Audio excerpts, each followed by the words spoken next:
We're back with trigonometry part 2. This time we have a triangle, a right triangle with theta being 54 degrees and the opposite side being 26 units and the hypotenuse being what we're trying to find, x. This time you would do this. You would take 26, the opposite side, and then divide it by the sine of 54 degrees because sine is the opposite side divided by the hypotenuse, which would then equal roughly 32.14.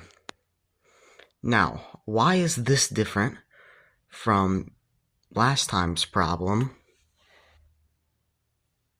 where we had an angle of 41 degrees and a hypotenuse of 67?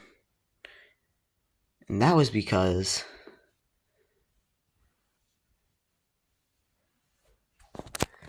over here we can see that it is still the same formula where you just have the definition of the trigonomic function, which for us here we are using sine, so it would be sine of theta equals opposite side divided by hypotenuse.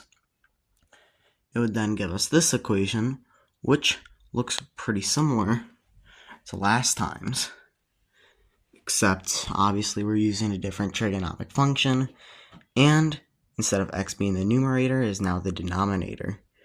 We would then multiply x by x to get rid of x over there, and then we would get x sine of 54 is equal to 26. We then separate the variable, we would then divide by sine of 54, giving us 26 is divided by sine of 54 to get x.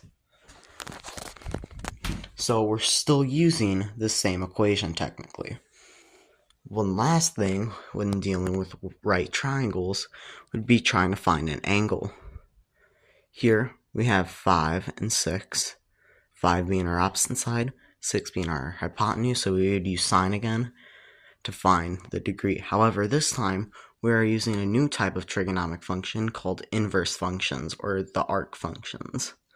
This function is arcsine, and it's very simple. We just take what the trigonomic ratio is, 5/6, and then we plug it in to the inverse sine function, and we would get an angle of roughly 56.44 degrees.